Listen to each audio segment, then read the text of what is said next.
Shut up and sit down.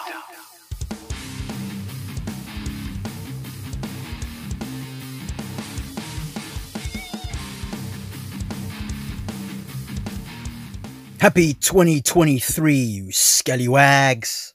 And yes, your 118 toy news is finally here. We're supposed to get this out in December, but so many toys came in that I thought I've got to concentrate on getting some videos out for those toys. Because I not only like to report and geek out about this stuff in the toy news, but I actually buy quite a few of them. So I wanted to share my thoughts on those.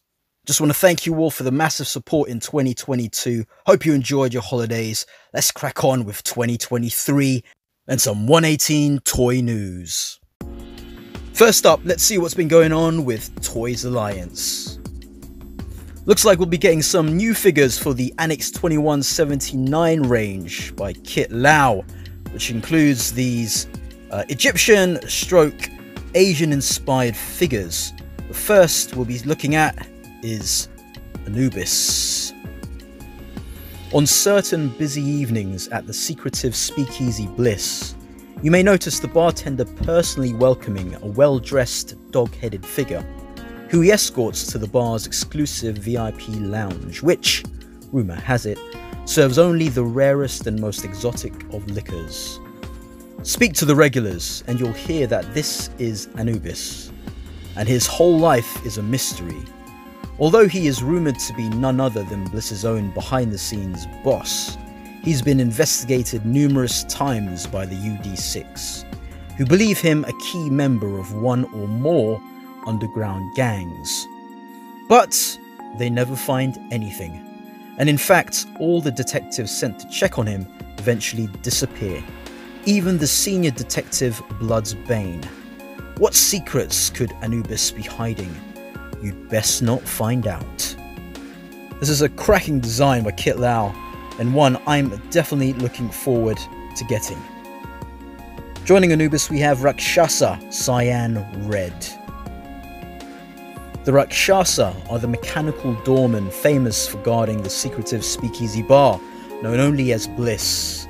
Rumoured to be controlled by an underground gang known for smuggling contraband and black market tech, the Rakshasa have 4 bone-breaking arms and 2 faces, one to warmly welcome the most beautiful and elegant of guests and invite them to enjoy every moment of bliss, the other to strike fear into the hostile agents looking to infiltrate this private heaven. So I believe this is the first time we actually get 2 figures in one, quite literally, where there is a face on either side of this figure, standing a bit larger than your normal Acid Rain Annex 2179 figure. This is definitely one that has caught my attention, and the multiple arms look amazing. So these 2 figures have been seen out in the wild, thanks to Patrick Chan for sharing these images from other users, with Anubis here, and I think I'll be getting 2 of Rakshasa. Both will be available at the end of May. Next up from Annex 2179 we have E11A. E11A is a mechanical made product developed and manufactured by the tech giant Next Serve Company. Famed for their slogan, "You think, they do."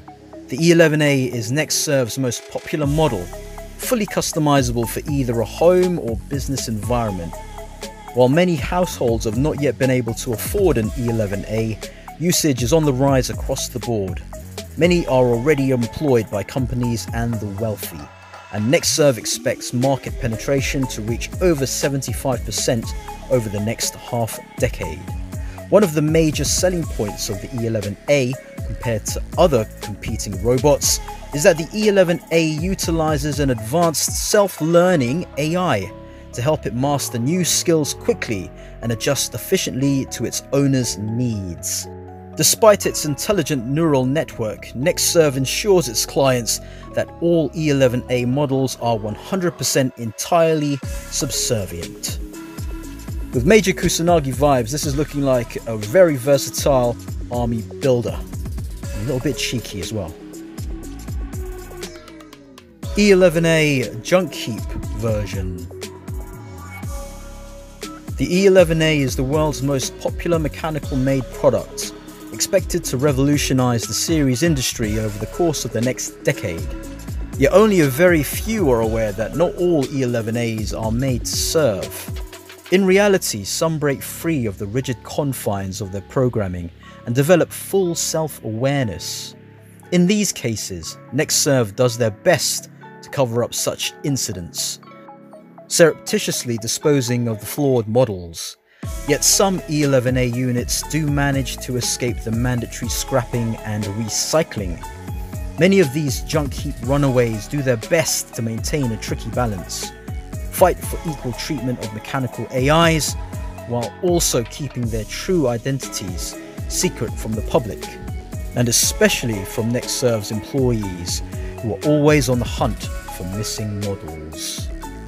So this colour variant of the E11A will also come with 3 variants: A variant with a katana and wakizashi, I think, B with a pistol, and C electric prod and pistol. Moving on to Acid Rain World, we have the Beset. As the NAES has expanded its presence in the Eastern European sphere, their camelbot mechs have become more common, and so inevitably bits and pieces of broken bots from battlefields and black markets have ended up in the hands of the nomadic soil ghosts.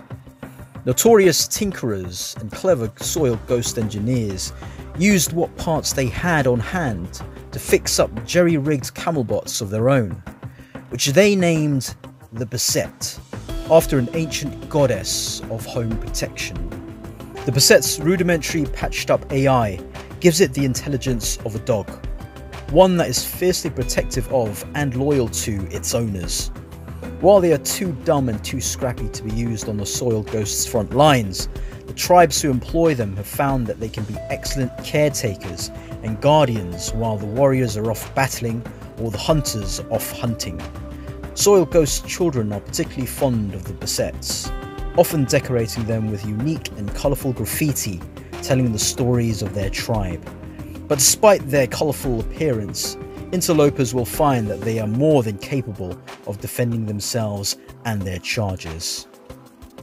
The Beset and E11As are due for release June 2023. We now catch up on the world of Joytoy. This is Taichang Sect King Ding from Joytoy's very popular Dark Source Jianghu line. Correct me if I'm wrong, but I think this is the first time we'll be getting 2 types of the same jacket, vest thing that he's wearing. This mould here being more dynamic and the other more relaxed. He comes with 2 swords which he can hold in both hands. I'm not a fan, however, of how they're sheathed. You get 2 faux handles as opposed to being able to put the swords inside. I'm not too sure why they've done that, but I think it's the first time they've done it, and following from what Acid Rain did with Jack. Yunping Qin may be a relation to the previously released Yunping Qin. If related, it would make sense that they'd be using the same base buck, which it seems to be from the looks of things in these pictures. She also has a sword which can be sheathed on the back, similar to Yunping Qin's knife that she was able to store there. In this pose here, looking very similar to what we got with Yunping Qin. I hope that it's as good as that figure, as I was very impressed. She'll have similar accessories to Yunping Qin in the cloak and hat in various hands, and both of these figures are expected this month in Jan. The first of 3 new Wasteland Scavengers figures, we have Nikos. When I first saw the prototypes for these figures, I wasn't convinced. Now seeing them in full colour, Nikos here looks quite impressive. A huge scythe and that red pauldron on his right arm, and the hood, which is also removable. I like the fact that you can actually store all the weapons on this figure, including the scythe, on the back, as it comes with a little bit you can plug into the back, which is awesome. As flamer dudes go, Lendal here is looking like one that you should add to your flamer collection if you're one who's maybe collecting just flamer figures. I don't know. The blue colour for this figure is an interesting choice, but works really well. Not really something I've seen before with flamer dudes, I suppose. And I do like the spike aesthetic on all of these new Wasteland Scavengers. His helmet is also removable, and I'm glad to report that his head sculpt is unique and not exactly the same as Nikos. Finally, from the Wasteland Scavengers, we have Simeon and Spud. So I'm assuming Spud will be that little dog there that comes with his own gas mask. So adorable. Being from the UK, a few of us will have an affinity with this dog, as I believe it looks like anyway, a corgi. The dog that we closely associate with Her Majesty the Queen, RIP. So I think this may be the first 1/18 scale metal detector, so it may be worth getting just for that. I'm glad you can remove his hat too. All these expected March 2023. Another prototype come to fruition, marketed as an army builder from the looks of things. We have the Marine Corps Frogmen. So I have to admit, this immediately did not grab my attention. In fact, I thought it looked a bit weird with those flippers and that breather thing on the front. But when looking beyond that, as a base buck and with the other elements, with those armor pieces and other bits that it comes with, there'd be a lot of variety and variation you can do with this figure. So you wouldn't necessarily have to be bound to have it as a swimming kind of frogman type thing. Like here, you can see potential. This you can also expect in March.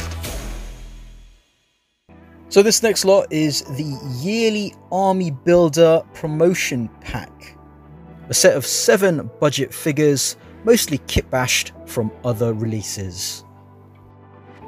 As you can see from this first figure, the paint apps are very simple.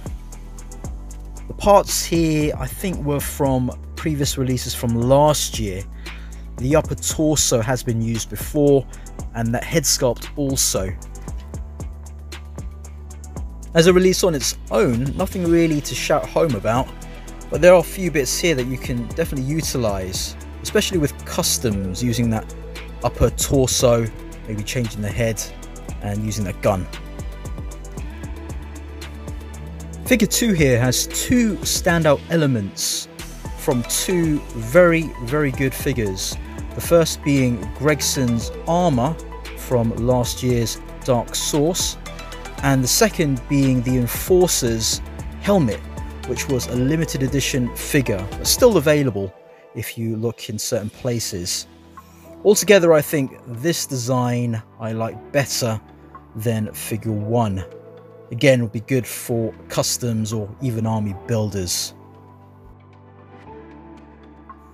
Figure 3 has this large backpack on its back, and that helmet is from the pilot of the Xing Shan mecha, which is a figure I really like. That huge backpack there, I don't think I'd utilize if I bought this. That body armor is from Rigo, was also used on the Fear 5 pilot. 2 standout parts there that would be worth getting as well. This also looks to be using the Rigo torso, which was a more larger sort of muscular torso. Might be worth getting just for that. So there are a few parts here for figure 4 which I'm familiar with. The lower legs were used with the Enforcer and Hunter figures, the limited edition figures. The upper thighs also used in those figures, I believe. as well as Steiner, and it's also got the Hunter crotch piece that was first used with Steiner. The upper torso armor I think was with 09th or Hell's 5th, maybe both. It's the helmet that I can't think of where that was used. It might be brand new. Let me know in the comments if you're familiar with that helmet. Figure 5 utilizes a number of parts from various places too. That head I've seen before. I don't have myself though. I'm not sure if you can actually take that helmet off. I know the goggle bits at the front you can either put up or remove entirely. The base buck torso, the upper part, was with I think one of the flying like figure, sci-fi figure things, and yeah, there's a few other bits there of course that are used elsewhere too. So immediately the standout in figure 6 would be that helmet that was utilized with the Hunter figure, limited edition, that was released with Enforcer, and I believe those armor bits were with one of those sort of army releases. Just a simple kind of kitbash here. Base buck looks pretty good, posable. I think it was actually the same upper body that was used for the Hunter figure in the first place as well. Finally, figure 7 looks like a smart kind of mercenary type here, utilizing the suited assassin for the most part, with the legs, upper torso with the tie. Those armors would be good to use for the suited assassin. But back here you can see that head doesn't really fit on properly. You can tell it's been kit bashed. All in all, this look is not actually too bad. So with all these 7 figures, you can expect them in March 2023, up for pre-order now. We now move on to Joytoy's obsession with Warhammer 40k. We have 3 brand new recruits joining the Black Templars Primaris Sword Brethren, which will be released March 2023. First up is Alberic, with 2 clawed hands, looking like a fan of Wolverine. Definitely my favourite of the 3, and one I'll probably be picking up just because of those claws. Granbertus comes with an axe that I've not seen before. Maybe the first time we've got this axe in the Joytoy range. Looking quite nice when it's chained up to his wrist there.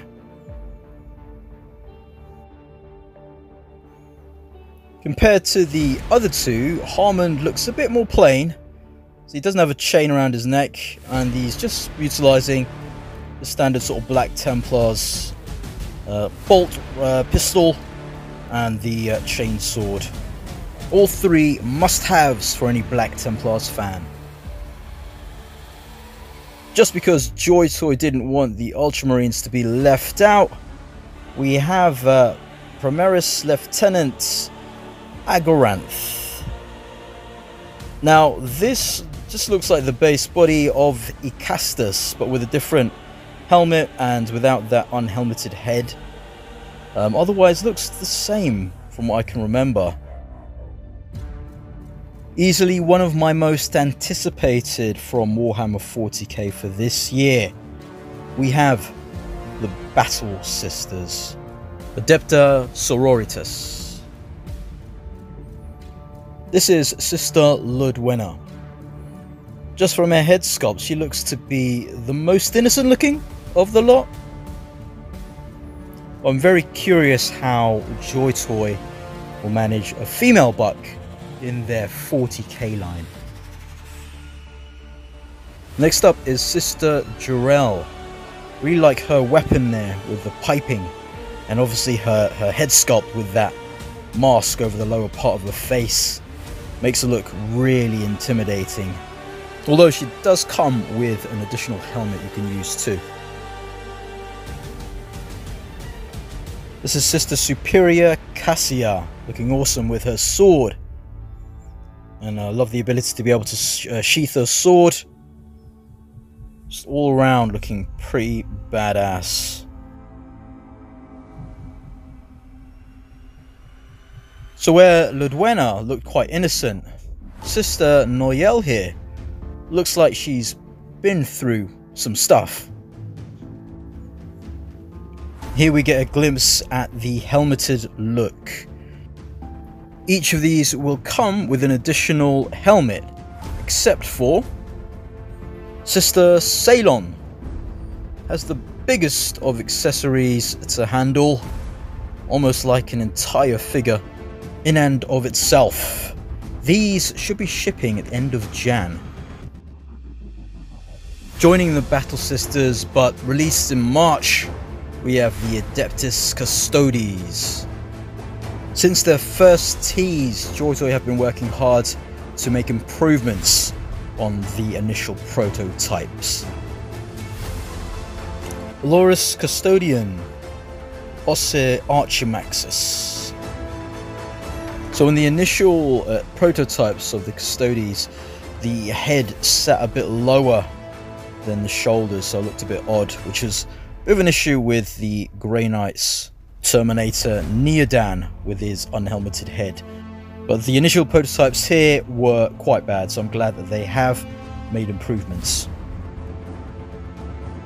This is Shield Captain in Alaris Terminator armor, Haydn Saronis. So initially it was said that he would come with a helmeted and unhelmeted head.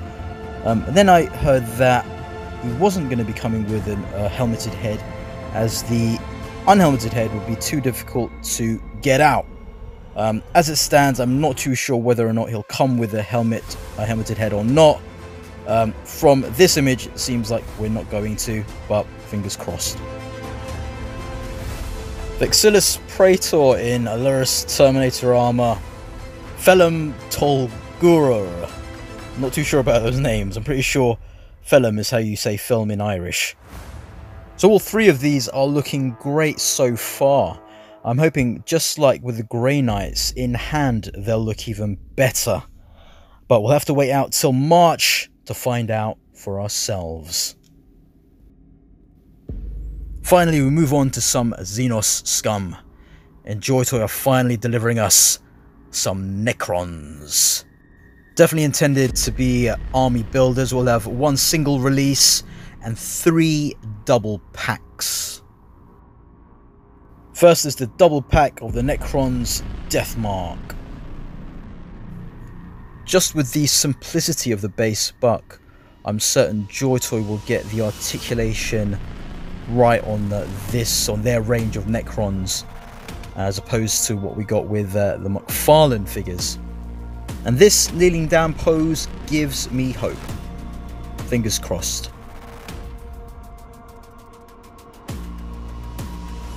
For the next double pack, we have the Necrons here. The Immortal with Tesla Carbine. Hopefully the fact that none of the figures come with a stand means that each figure will be well balanced, even though they've got this huge cable bit connected to the back. According to this picture, they can even stand on 1 foot.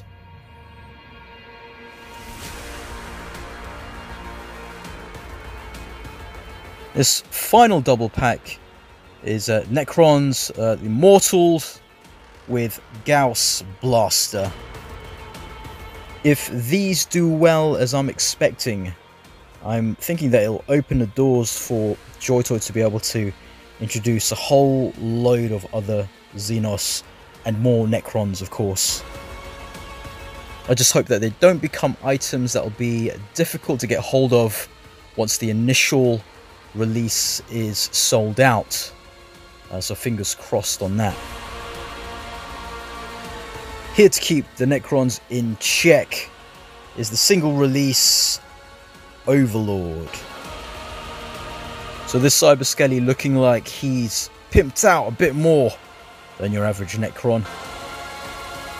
He's got a bit more bling and green bling all over.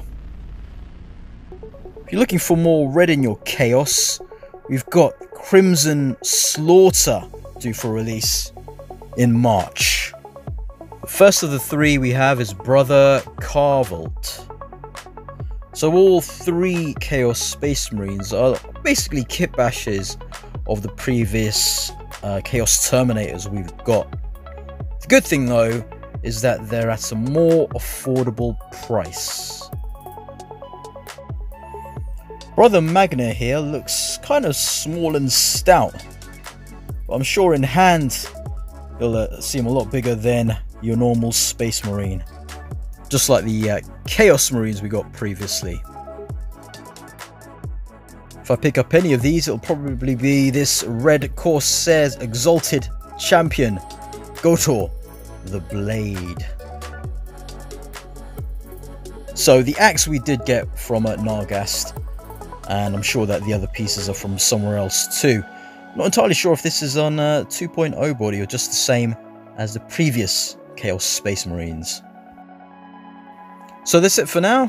Thank you all once again for the amazing support in 2022, helping to grow the channel to over 2,500 subscribers and well over 300,000 views in just 2 years.